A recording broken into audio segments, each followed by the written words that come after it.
Kumar park electrical engineering Nahar group of company. आज हम बात करेंगे ट्रांसफार्मर के मैग्नेटिक बैलेंस टेस्ट के बारे में।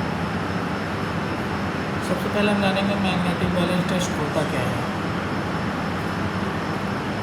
मैग्नेटिक बैलेंस टेस्ट ट्रांसफार्मर के जो फ्लक्स होते हैं वो बैलेंस है कि नहीं है, इसकी जांच करने के लिए हम मैग्नेटिक बैलेंस टेस्ट करते हैं ट्रांसफार्मर।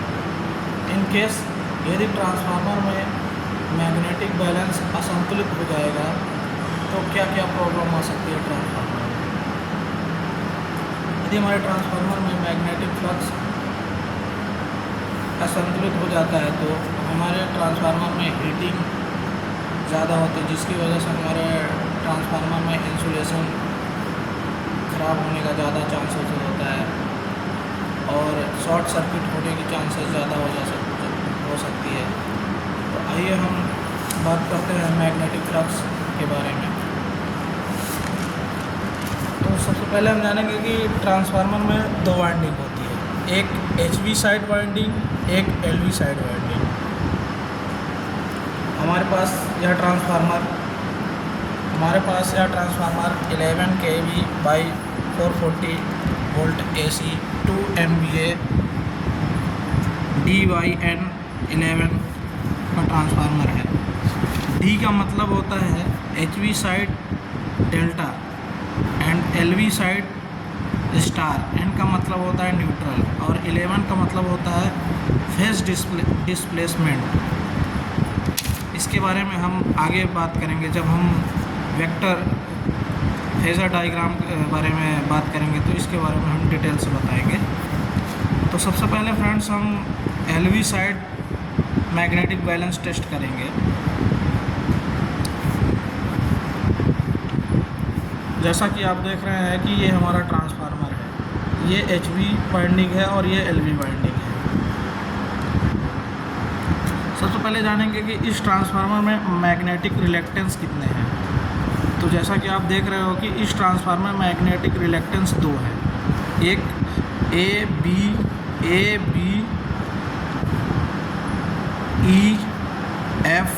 EFCDA और एक ABCDA।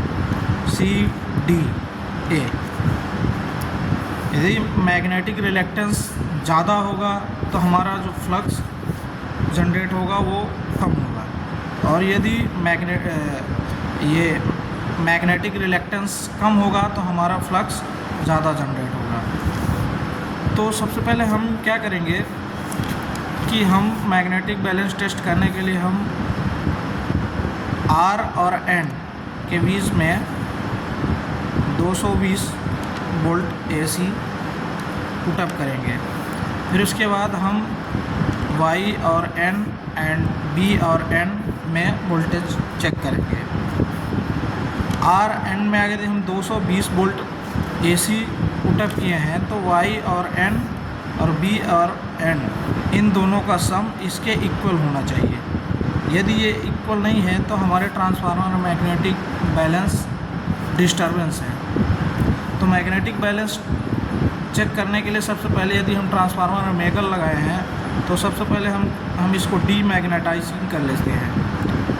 डीमैग्नेटाइजिंग करने का मतलब कि हम इसको शॉर्ट करके डीमैग्नेटाइजिंग करेंगे। उसके बाद जब ये डीमैग्नेटाइजिंग हो जाएगा तो हम न्यूट्रल साइड को अर्थ से रिमूव कर देंगे। उसके बाद हम R और N के बीच में वोल्टेज लगाएंगे। जैसा कि फ्रेंड देख रहे हो आप लोग, हमारे पास ये इक्वेशन है। जब हम R और N के बीच फुल वोल्टेज देंगे यानी 220 वोल्टेज देंगे, उस समय हमारा Y और N यानी उस समय हमारा Y और N के बीच में 60 to 80% वोल्टेज प्राप्त हो गया हमें, और B और N के बीच में 20 to 40% वोल्टेज प्राप्त होगा हमें। जैसा कि अभी हमने आपको बताया था VRN = VYN + VBN एन, इसका सम, इन दोनों का सम इसके इक्वल होना चाहिए। फिर उसके बाद हम y और n के बीच में फुल वोल्टेज देंगे तो हमारा ये इक्वेशन प्राप्त होगा। तो इसमें हमें मैग्नेटिक रिलक्टेंस ये प्राप्त होगा B A B C B। जैसा कि हम देखते हैं y और n के बीच में हम जब वोल्टेज पुटअप करेंगे तो हमें दो रिलक्टेंस प्राप्त, मैग्नेटिक रिलक्टेंस हमें दो प्राप्त होंगे, एक ये प्राप्त होगा और एक ये। तो B A D C B एक मैग्नेटिक रिलक्टेंस और दूसरा magnetic reluctance B E F C B, दोनों इक्वल हैं। इस कंडीशन में हमें R और N के बीच में 50% वोल्टेज मिलेगा और B और N के बीच में भी 50% वोल्टेज मिलेगा। उसके बाद हम B और N के बीच में वोल्टेज पुटअप करेंगे तो इसमें हमारा मैग्नेटिक रिलक्टेंस मिलेगा।